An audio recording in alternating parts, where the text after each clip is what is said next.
Mesdames et messieurs, bienvenue à notre émission Actu en débat. Actu en débat qui vous propose chaque semaine un décryptage des principaux événements qui ont marqué la semaine. Pour cette édition, nous recevons deux invités de marque. À ma droite, vous avez Youssouf Sissoko, directeur de publication du journal L'Alternance. Et à ma gauche, vous avez Bassaro Aïdara de la MAP. Est-ce que c'est bien précisé? C'est bien précisé. Voilà, merci. Donc, nous aurons deux thèmes à débattre pour cette émission. Le premier, il est relatif au retrait du Mali de l'OIF, l'Organisation internationale de la francophonie. Nous allons essayer de savoir plus sur l'implication, les enjeux et les perspectives.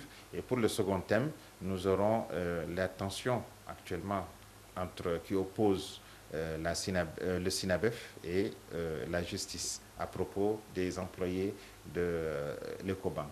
Donc sans plus tarder, nous allons démarrer déjà avec notre premier thème. Et je vous donne la parole, M.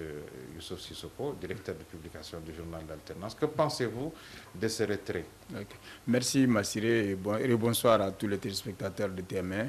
Et vous savez, pour ce retrait-là, il faudrait d'abord rappeler à nos téléspectateurs qu'avant le retrait c'est pas seulement le Mali, des 3 pays de l'AES, et il faut rappeler quand même que ces pays ont été suspendus par l'Organisation internationale de la francophonie. Suspendus pourquoi? Parce que d'abord dans ce pays-là, il y a eu ce qu'on appelle la rupture constitutionnelle. Autrement dit, il y a eu des coups d'État. Et quand il y a coup d'État, généralement, les principes de l'organisation sont très clairs. On suspend carrément l'État qui commet en tout cas cette faute, comme on le dit. Maintenant, c'est après ça maintenant que les 3 pays, pas le Mali seulement, le Mali, le Niger et le Burkina, ont décidé justement de se retirer de l'Organisation internationale de la francophonie. Donc ce retrait, et si vous voulez bien, la logique, si vous voulez bien, ces 3 pays-là ont suivi en tout cas leur logique, puisqu'on se rappelle quand même que depuis belle lurette déjà, ces pays-là sont en froid avec la France. Et la France, qui parle de l'OIF, parle forcément de la France parce que c'est une organisation qui est bâtie autour, en tout cas, de la langue française, autour, en tout cas, d'un certain nombre de choses, comme la culture, comme les arts, etc. Donc, alors, quand on est en froid avec le pays qui est quand même, si vous voulez bien, qui joue le leader, en tout cas, le leadership en tout cas, de cette organisation, il était quand même de bon ton que ces pays-là, les 3 pays de l'AES décident en tout cas de se retirer.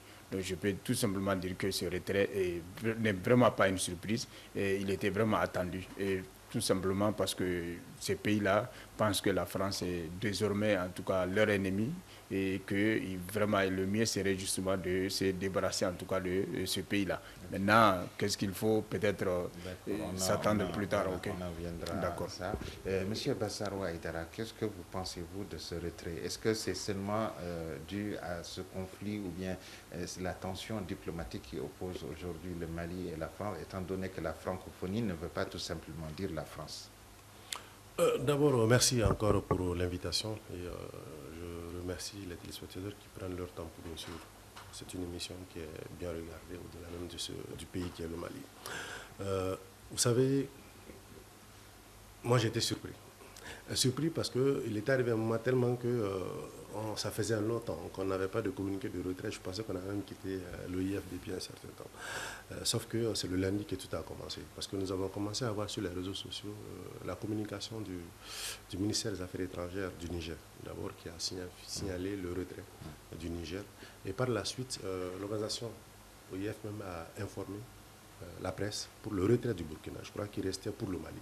Ça, c'était le lundi. Et c'est hier, mardi, que le gouvernement du Mali, à travers le ministère des Affaires étrangères, a notifié à l'ambassade française sur place, ici au Mali, ou on va dire à l'ambassade, oui, c'est à l'ambassade française, sa décision de se retirer de l'OIF.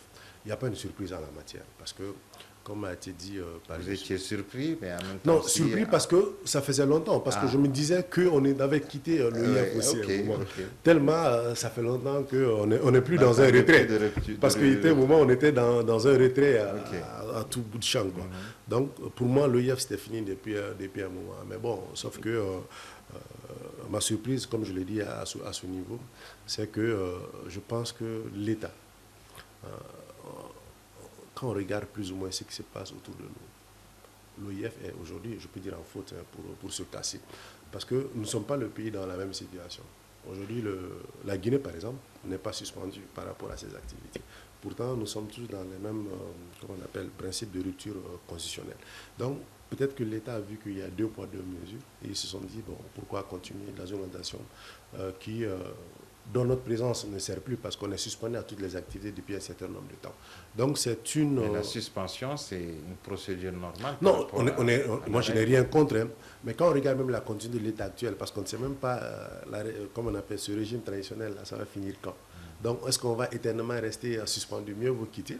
Parce que quitter, c'est pour partir, mais c'est pour aussi revenir un peu plus fort. Nous avons vu le cas du Rwanda, qui avait quitté l'OIF pendant des années, mais qui est revenu aujourd'hui avec même à la tête de l'organisation. Donc, pour moi, ce départ n'est pas aussi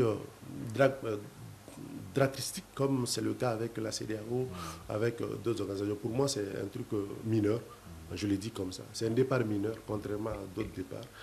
Mais bon, je me dis qu'on peut aussi s'en passer de tout ça, parce que c'est aussi de la diplomatie. Quand on veut se faire entendre, je crois que toutes les voies sont possibles pour se faire entendre. D'accord. Toutes les voies sont possibles. En même temps, quelles sont les implications liées à ce retrait? Parce que quand même, l'OIF était, le Mali est membre fondateur de l'OIF. Et le Niger aussi. Et le Niger également. Et puis il y avait des projets qui étaient en cours, campus, on parle de campus universitaire et plus d'autres activités. Maintenant, quelles sont véritablement les implications? Oui, en fait, avant de répondre en tout cas à votre question, il faudrait quand même préciser que j'ai suivi en tout cas la chargée de communication de l'OIF qui était sur TV5 hier et qui précisait, qui donnait en tout cas des précisions par rapport à la suspension de ce pays-là. Et que suspension pour elle n'était pas synonyme en tout cas de retrait à jamais de cette organisation, et que l'OIF même était en train de voir dans quelle mesure elle pouvait accompagner justement ce pays-là. Vous savez, j'ai tout le temps dit qu'il faudrait quand même que nos autorités comprennent qu'il ne sert à rien justement de se mettre, comme on l'a dit, en marge de la marche même du monde. Parce que c'est cette impression que j'ai. Nous nous isolons davantage et c'est-à-dire que nous coupons du reste du monde. Parce que, en fait, je le dis. Vous le dites parce qu'on a d'autres partenaires qui sont également là. Oui, d'accord. La Russie, la Chine, la Turquie. Ok, tout ça c'est vrai, mais vous savez, on peut faire un bémol par rapport à... J'aimerais prendre souvent l'exemple sur la Russie qui est quand même en froid carrément avec l'Occident. On se rappelle, avec la guerre de l'Ukraine, la Russie pratiquement, à défaut de rompre les relations diplomatiques avec l'Occident, elle était quand même très en froid avec ces pays-là, mais elle n'a jamais rompu avec ces pays-là. C'est pour tout simplement dire que, en tout cas, on peut être en bruit diplomatique, on peut être en tout cas mécontent de l'attitude d'un pays, mais de là à se retirer en tout cas des organisations, c'est ça qu'il faut justement que nos autorités comprennent.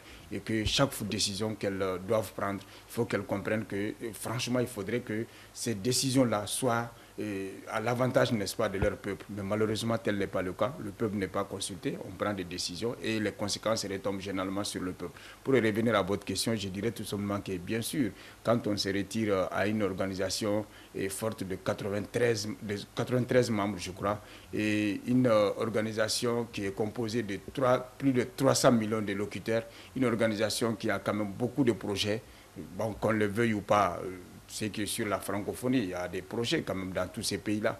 Donc, alors, quand on se retire en tout cas de cette organisation, forcément, il faut s'attendre en tout cas à des conséquences. Et les conséquences, c'est que même les Maliens qui ont eu la chance en tout cas de travailler au compte de cette organisation vont en tout cas voir leur contrat, comme on dit, mis à mal, quoi, comme on le dit. Donc, moi, je crois qu'il faudrait justement que nos autorités comprennent cela et qu'elles sachent véritablement qu'on ne doit pas vraiment, quand on est en tout cas un pays en crise, il faudrait qu'on fasse de telle sorte que nous puissions être en bon terme avec beaucoup de gens pour nous permettre en tout cas de juguler cette crise et de pouvoir en tout cas penser au développement de notre pays. Ok, dernier tour de table, vous répondez sur la question et on va clôturer.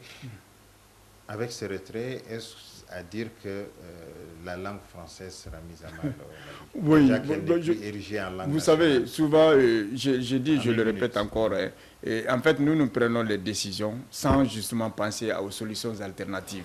Parce que, vous savez, on pensait qu'en se retirant, d'abord en chassant la MINUSMA ou d'autres organisations, moi j'avais honnêtement pensé, les ONG, j'avais pensé qu'il y avait des solutions alternatives. Mais au finish, je me suis rendu compte qu'il n'y a rien. Donc finalement, ça va être la même chose. Nous allons continuer à utiliser cette langue parce que nous ne sommes pas prêts à nous débarrasser de la langue française pour en tout cas utiliser d'autres langues. Alors, M. Bassar Ouaïdara, que pensez-vous véritablement de ce retrait? Est-ce que cela implique forcément le retrait de la langue française également comme langue de travail au Mali. Non, Déjà qu'elle n'est plus une langue officielle. Non, lui, s'en fout. Bon, il ne s'agit pas que du cas du Mali. D'ailleurs, les gens l'ont rappelé sur les réseaux sociaux. La plupart, ou toutes les communications dans ce sens-là ont été rédigées en langue française. Ça veut dire que le français continue à être notre langue de travail pour ce qui est de notre constitution et on n'est pas prêt à l'abandonner demain. Mais ce n'est pas un porte-à-faux avec... Non, du tout. Au fait, comme je l'ai dit, ces organisations ont un but, comme je l'ai dit, plutôt diplomatique parce que quand on se retrouve à plusieurs, nous constituons un poids. Ouais. Nous constituons un poids et ensemble, nous pouvons défendre des intérêts communs.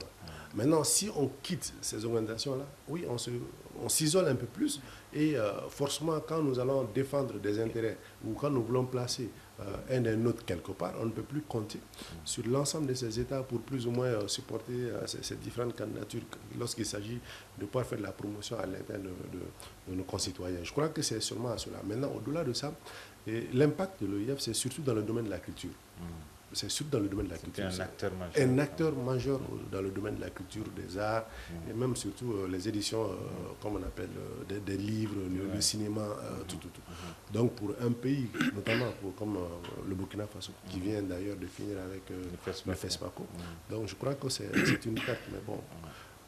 Celui qui a déjà décidé de quitter la CEDEAO, je pense, comme je l'ai dit tout à l'heure, la CEDEAO constitue plus de poids politique, de mon point de vue, même si en termes de nombre de pays participants, ça ne fait pas le parallèle est très loin, plus de 90 comparé à 16, mais je dis, à 15 plutôt, mais je dis que la CEDEAO, du moment qu'on a décidé de quitter la CEDEAO, je crois que... on peut s'attendre à tout. Bon, pas à tout, mais l'OIF, c'est un dégât mineur, je pense, de mon point de vue. Ok. Ça ne veut pas dire que je suis d'accord pour cela. D'accord. Bassaro, vous allez garder la parole et nous allons aborder un sujet, je sais, qui vous intéresse quand même un tout petit peu. C'est par rapport à la tension en cours actuellement entre le SINABEF et la justice. Pas plus tard que la semaine dernière, il y a eu des agents de Ecobank qui ont été arrêtés. Et selon vous, à quoi on peut s'attendre à tout cela? D'abord, je pense qu'il y a, de mon point de vue, de la lecture des choses, je pense qu'il y a une lecture plus ou moins biaisée des choses. Parce que, compte du SINABEF, on voit qu'ils pensent que les agents n'ont fait que leur travail, qui a été différemment apprécié par la justice. Et maintenant, comme c'est une affaire qui est en cours, on ne va pas commenter l'affaire de la justice. Sûr, non, mais pour autant, au niveau du SINABEF, on pense que les gars n'ont fait que le travail. Et ils ne l'ont pas fait à leur nom propre. Même si on sait que, comme on appelle, la faute est individuelle, mais ils n'ont pas fait à leur nom. Quand vous occupez un poste de responsabilité, mais attends, aujourd'hui, vous êtes aujourd'hui le meneur de débat. Si vous commettez une faute, ça peut être personnel, mais c'est surtout un main qui est d'abord au niveau de la HAC, qui est l'instance régulateur, qui est d'abord la structure, comme on appelle, concernée pour répondre à une faute que vous aurez commise. Donc, au niveau du SINABEF, je crois que là-bas, on pense plutôt que c'est l'Ecobank, si faute y est, c'est l'Ecobank qui devrait être en premier plan, et non les travailleurs, parce que les travailleurs n'ont exécuté que l'ordre qu'ils ont reçu à transmettre, de cela étant. Maintenant, la lecture, elle est biaisée, et d'autant plus qu'il s'agit de l'EDA. Aujourd'hui, tout ce qui touche à l'électricité, je crois qu'il faudra faire énormément attention, parce que s'il y a un sujet aujourd'hui qui met en mal le gouvernement, je crois que c'est la crise énergétique. Ils cherchent par tous les moyens à sortir. Donc, quand ils ont un petit bout quelque part, ils pensent que c'est ça la solution, quitte à accuser l'autre d'être le fautif en la matière. Et je pense que tout cela peut être réglé différemment. Moi, je pense bien. On l'a toujours dit, c'est un droit, la justice. Mais les mandats de dépôt peuvent être gérés autrement. Voilà. Peut-être que s'il n'y avait pas le mandat de dépôt, la justice allait continuer ses investigations. Et peut-être qu'on ne serait pas là aujourd'hui. Parce que le risque qui arrive, c'est qu'il y a un préavis, d'après ce qu'on a entendu par rapport au point de presse, comme on appelle, du SINABEF, la conférence de presse du SINABEF. C'est un préavis qui est... 7 avril. Oui, plus ou moins, parce que quand on est dans le respect des droits syndicaux, du délai, il y a 15 jours de préavis. Quand vous déposez un préavis, c'est 15 jours avant d'observer le mot de grève. Donc quand on va observer peut-être ces 15 jours, c'est plus ou moins début avril que ça tend vers, et on parle de 120 heures renouvelables. Je crois que pour une économie qui souffre déjà autant, que les banques ferme pendant une semaine, c'est énorme pour un pays comme le Mali. Ok. Monsieur, Oui. toujours sur la même question. Sur la même À question. quoi il faut s'attendre vraiment? Oui, il faut Parce que s'attendre d'abord. c'est encore c'est encore un autre bras de fer, c'est Oui. une autre session, un autre round de bras de fer, parce qu'on en avait eu droit, je crois, en 2024, et là encore, apparemment, c'est, comme on a l'habitude de dire, bis repetita. Est-ce qu'on va véritablement vers un durcissement? Oui, c'est ce qu'il faut craindre, mais avant cela, il faudrait d'abord se poser la question de savoir est-ce que c'est la fin du pacte social qui a été signé entre le gouvernement et les organisations syndicales et autres, en tout cas et la société civile, tout. Maintenant, c'est la question qu'il faut se poser parce que pas que le SINABEP seulement, il y a le SNESUP aussi qui a déposé un préavis de grève, il y a le SNEC, je crois, si je ne m'abuse. Alors, ça veut dire tout simplement que c'est vrai que le pacte prend fin à partir de ce mois de mars. Je crois que jusqu'à la fin du mois de mars, je crois que ça va être les 3 ans qui ont été quand même conclus entre les syndicats et le gouvernement. Maintenant, au-delà de ça, je crois que, vous savez, au Mali, ce qui est quand même encore grave, c'est que la prison qui devrait être l'exception est devenue la règle. Ce qui fait qu'aujourd'hui, les gens se posent souvent la question, est-ce qu'il était nécessaire d'emprisonner des gens pour justement des faits peut-être qui sont quand même des faits mineurs, qualifiés de mineurs pour certains. Je ne parle pas de ce cas-là pour ce qui concerne les banquiers, mais ce qui est sûr, en tout cas à juger par les propos, par l'explication donnée par le SINABEF, on a comme l'impression que les banquiers, en tout cas, pensent qu'ils ne sont pas en faute et qu'ils n'ont fait tout simplement qu'accomplir leur mission, leur travail. Que c'est peut-être une mauvaise interprétation de la part de l'État, de la justice, et que voilà, ceux qui sont emprisonnés aujourd'hui ne sont que des victimes innocentes. Donc moi je crois que, puisque au-delà de la justice, il faut justement penser à l'aspect social. Alors si une décision de justice peut peut-être embraser un pays, il faut faire de telle sorte qu'on minimise en tout cas les dégâts et essayer d'engager très rapidement une discussion, un dialogue avec le syndicat, le SINABEF, pour pouvoir trouver en tout cas un terrain d'entente afin d'éviter justement, comme il a si bien dit, cette grève-là, parce qu'une grève des banques et des établissements financiers, ça va être énorme. Parce que déjà l'économie est à terre, les Maliens souffrent énormément. Et s'il faut justement aller encore à une autre grève, je crois que ça va être en tout cas trop. Et c'est pourquoi j'ai tout le temps dit que la mère en tout cas de toute révolution, c'est la crise sociale. Donc la crise sociale est à la base en tout cas de tout. Donc il faudrait éviter autant que faire se peut, en tout cas la crise sociale, pour qu'on puisse en tout cas achever, comme on l'a dit, la transition en beauté et qu'on aille très rapidement aux élections pour doter notre pays d'institutions légitimes et légales. Ok, vous gardez la parole pour un dernier tour de table. Quelles sont les solutions maintenant? Les solutions, c'est qu'il faudrait d'abord, au prime abord, que l'État sorte en tout cas de cette répression. De cette répression souvent aveugle, pas seulement les syndicalistes, mais tout le monde pratiquement, parce que vous n'êtes pas sans savoir qu'un membre de la société civile aussi a été enlevé, c'est un enlèvement, et que franchement, comme lui, il y a d'autres qui croupissent en tout cas dans les prisons pour avoir émis tout simplement leur opinion. Moi, je crois que quand un État traverse une crise comme celle que nous connaissons, je crois que le gouvernement doit faire preuve en tout cas de conciliation. Encore que je pense qu'il faut par exemple qu'on fasse la lumière d'abord pour savoir ce qui s'est passé plutôt que de conclure directement. Je pense que c'est bon aussi d'interpeller la justice pour que la lumière soit faite. Oui, justement, non, on n'est pas contre ça. Mais oui. je dis en tout cas au cours de mes propos que franchement, la prison doit être l'exception, mais elle est devenue la règle pratiquement. Donc moi, je crois que c'est ce qu'il faut surtout éviter. Mais on ne dit jamais qu'on entretienne l'impunité. Non, il faudrait quand même punir ceux qui sont coupables. Mais faisons de telle sorte que nous ne puissions pas provoquer en tout cas d'autres crises sociales et d'autres événements malheureux qui peuvent en tout cas mettre le pays à mal. Non, je parlais des disparitions, c'est bon de signaler aussi que c'est bien de faire la lumière. La lumière. Pour que les gens puissent savoir ce qui s'est passé. Parce qu'une arrestation, ça ne se passe pas comme ça. Et des arrestations extrajudiciaires, il faut le rappeler. Est-ce que ce sont des arrestations? C'est pour ça que je dis que des enlèvements. C'est important de faire la lumière. C'est important de faire la lumière, d'enquêter sur cette situation. Bassaro. En tout cas, comme on dit souvent, on sait quand c'est qu'une une lutte commence, mais on ne sait jamais quand ça va se terminer. Il y a une petite chose, c'est-à-dire un petit feu peut embraser pratiquement plus d'une ville. Je le dis pourquoi? Parce que c'est deux agents de l'Ecobank qui sont aujourd'hui aux arrêts. Mais quand on regarde les informations qu'on a par rapport au préavis, finalement, ce n'est plus un seul problème. Ça devient plusieurs problèmes.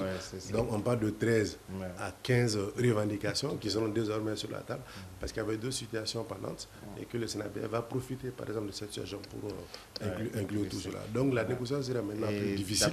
Et comme l'a dit Youssouf, il y a une menace qui pèse sur le pacte social. Bon, non, je ne dirais pas oui et non à la fois. Oui, parce que l'objectif du pacte social, c'est de minimiser les grèves. Ce n'est pas de les éviter, mais de les minimiser, de trouver une alternative aux grèves. C'est-à-dire qu'on puisse empêcher d'aller en grève, d'avoir un dialogue en amont que dans la grève. Malheureusement, ce dialogue en amont, très généralement, n'est pas suivi par l'autre partie en place. Mais est-ce que pour autant, c'est une remise en cause? Tant que les acteurs, parce que le SENABF n'est pas un acteur, c'est l'un des acteurs, parce que c'est l'UNTM qui a engagé et non le SENABF. Voilà un peu souvent, comment on appelle, la petite confusion que les gens font. Et même le SNEC, je n'ai pas connaissance que le SNEC a un mot d'ordre de grève actuellement pendant. Non, peut-être un autre acteur du système éducatif, l'enseignement supérieur, oui, un autre acteur, mais pas le SNEC. Donc à cela nous tient, moi je ne pense pas qu'aujourd'hui la remise en cause, c'est vrai qu'il y a beaucoup de manquements au niveau de l'accord, comme on appelle l'accord qui prévaut. Oui, mais sa remise en cause par les acteurs, pour le moment, on n'en est pas encore là. Et ça n'empêche pas d'aller en grève. Parce que d'ailleurs, nous avons vu, il y a d'autres acteurs majeurs qui ont fait des préavis, qui ont même observé des jours de grève et qui ont été entendus par la suite.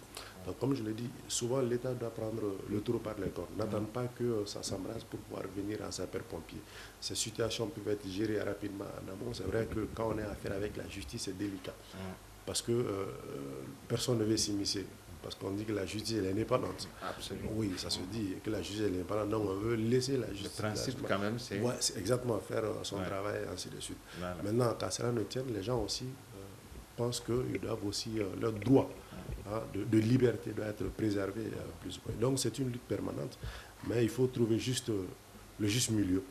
Ne pas, comme on appelle, affecter ni l'un ni l'autre, que chacun puisse indépendamment de ces situations sortir grandi. Je crois que par rapport à la situation dont il a fait cas tout à l'heure, en 2024, il s'agissait du secrétaire général du SENABF, qui a été par la suite libéré, et chacun, comme on appelle, s'est retrouvé pour pouvoir mettre le Mali plus ou moins au devant de la situation. Je crois que même là-dessus, c'était ce qu'il fallait faire avant.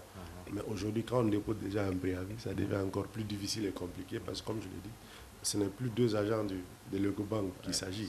Il s'agit encore d'autres cas, de 13 à 15 de revendications dont il faut maintenant traiter et qui sont tous des sujets importants. Oui, bon, comme mot de la fin, je dirais tout simplement que, encore une fois de plus, mettons tous le Mali au-dessus de nos considérations, de nos ambitions personnelles. Et que ceux qui ont aujourd'hui en charge de gérer ce pays-là, qu'ils sachent véritablement que le peuple souffre véritablement et qu'ils doivent tout faire pour justement trouver des solutions aux différentes préoccupations du peuple pour que nous puissions véritablement, en tout cas, sortir grandis de cette transition. Voilà, cette émission est à présent terminée. Je n'ai plus qu'à vous remercier. M. Bassaro Aïdara de l'AMAP pour avoir accepté notre invitation. Merci. Également M. Youssouf Sissoko, directeur de publication de l'Alternance. Je rappelle que nous avions deux thèmes. Premièrement, c'était par rapport au retrait du Mali de l'OIF et le second thème était relatif à la tension qui oppose le SENABF et la justice en ce moment. Voilà, donc cette émission est à présent terminée. Je vous remercie et merci également à l'équipe technique qui m'a aidé à présenter cette émission. À la prochaine. Merci.